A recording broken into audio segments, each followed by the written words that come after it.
de la primera generación, fue jefe de residentes de su generación y actualmente labora en el Seguro Social. Bienvenido, doctor Castro. Bueno, me pidieron para que hablar un poquito de enfermedad metastásica con mutación en Carras. Entonces,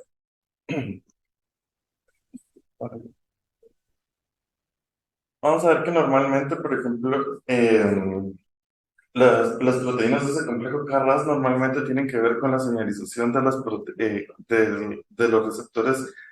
mediados por la activación fosfato de las tirosinquinasas y que estas normalmente van a ser traductoras de señales que van a ir aguas abajo hasta el núcleo y que pueden actuar tanto para activación como para inactivación. Entonces, esta es una mutación que de hecho es sumamente frecuente, más o menos dependiendo entre el 20 al 30% de todos los pacientes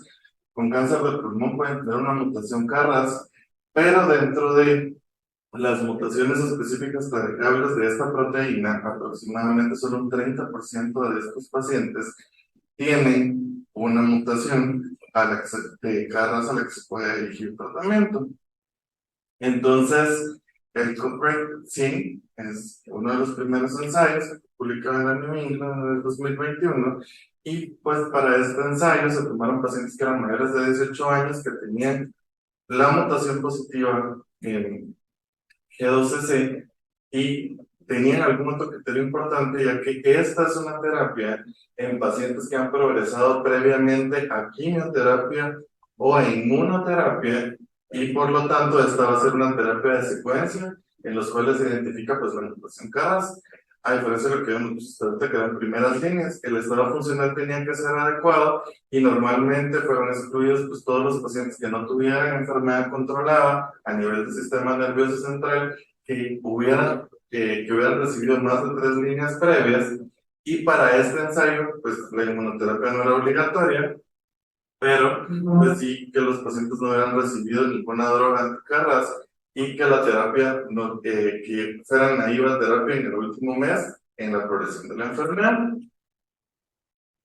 Entonces, este ensayo consistía en administrar la droga por vía oral una vez al día hasta que la enfermedad progresara y lo que se buscaba en el objetivo primero era la respuesta objetiva y algunos otros objetivos como la sobrevida global, la supervivencia libre de progresión y la duración de la respuesta. Algunas cosas importantes para con este era un ensayo que era una ampliación de la fase 1. Entonces, lo importante es de que si vemos la mayoría de todos los participantes habían recibido quimioterapia, pero la otra cosa más importante es que estos pacientes ya recibieron inmunoterapia previo a ser aleatorizados a recibir la droga anticarras. Entonces, ¿qué fue lo que pasó? Una de las cosas es de que se alcanzó el objetivo de respuesta objetiva, el cual se estimaba que tenía que ser superior de 27, fue superior, con un 37% de respuesta objetiva, solo un 4% de la respuesta completa, pero una de las cosas importantes es que la enfermedad se logró controlar en un 80% de los pacientes en los que ya habían sido tratados previamente con quimioterapia o con inmunoterapia.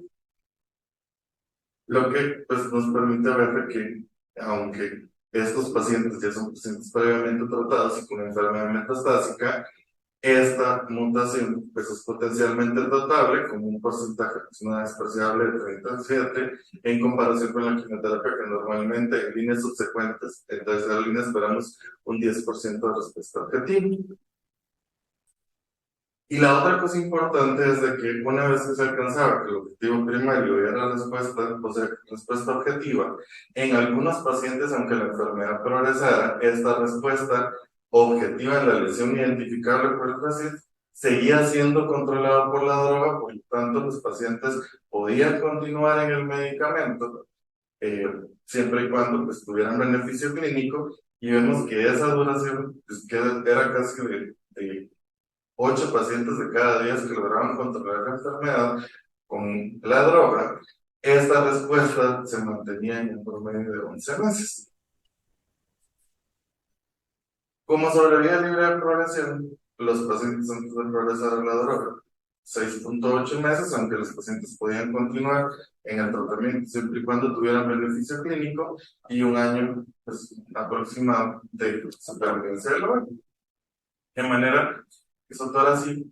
la conclusión es de que en pacientes previamente tratados con inmunoterapia y con quimioterapia tienen una respuesta rápida y esta es durable, pues, 11 meses. Alcanzaron una respuesta objetiva de 37%, la respuesta es durable hasta 11 meses y la seguridad es tolerable y manejable y normalmente van a tener síntomas gastrointestinales como diarrea, náuseas, síntomas constitucionales como fatiga o artralgia y transaminasemia. Con base. Entonces, la segunda droga es el Adagrasib, que también fue en pacientes que tenían la alteración de Carras por la mutación y pues, igual eran pacientes mayores de 18 años, igual eran pacientes que previamente habían sido expuestos a quimioterapia basada en platinos o a combinaciones como inmunoterapia o inmunoterapia sola. Los pacientes tenían que presentar la mutación K12C y los pacientes tenían que tener una adecuada estado funcional. Todos los pacientes, pues igual que no podían tener enfermedad tratable, el sistema nervioso central que era incontrolable, pues no podían participar. En este estudio se trataban hasta más de 3 líneas previas y la carcinomatosis meningia en este grupo, pues un criterio de exclusión. Consistía en administrar el Adagrasib 600 miligramos 2 veces al día hasta que la enfermedad progresara y al igual que en el ensayo anterior, el que está en un estudio fase 2, lo que buscábamos también era respuesta objetiva y duración de la respuesta, la supervivencia global y la sobrevida global. Algunas cosas importantes que vemos que la expresión de PL1, pues que era parte del tratamiento de las líneas subsecuentes, la mayoría de los pacientes tenían expresión, que vemos que son casi un 80% de los pacientes tenían expresión de PL1 y los pacientes, pues la mayoría, todos tenían un buen estado funcional al momento de participar y la gran mayoría de este grupo de pacientes pues habían recibido una o dos líneas de terapia previa antes de ser iniciado el medicamento. ¿Qué pasa con eso? Pues vemos que la respuesta fue bastante similar como respuesta objetiva a los pacientes que recibían el tratamiento con un 42.9% de respuesta objetiva y para control de la enfermedad un 79.5%.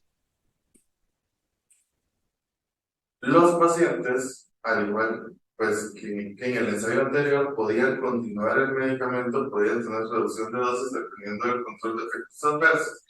Y si la enfermedad progresaba, pero había beneficio clínico, los pacientes podían continuar el tratamiento y la duración de la respuesta objetiva en los pacientes que tuvieron algún tipo de respuesta fue de 8.5 meses en los pacientes que estaban en tratamiento.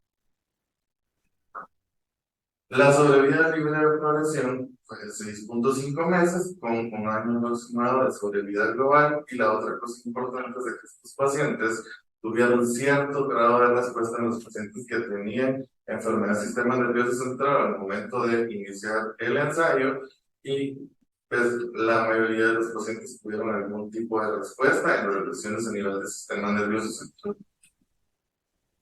Por lo tanto, la Adagrasib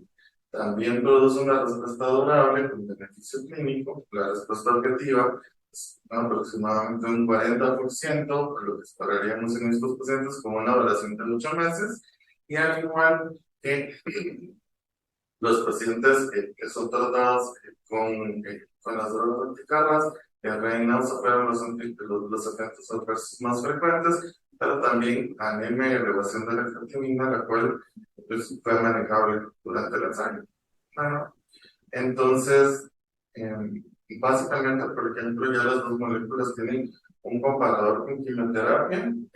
todavía no se ha publicado, ¿verdad? Por lo tanto, el Quadrant 200 con el cristal, o sea, no se alcanzó la sobrevida, bueno, entonces, pues, pero estos dos estudios nos pidieron aprobación para tratar la mutación.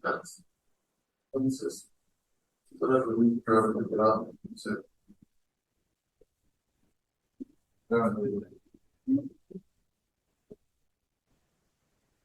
Gracias, al final.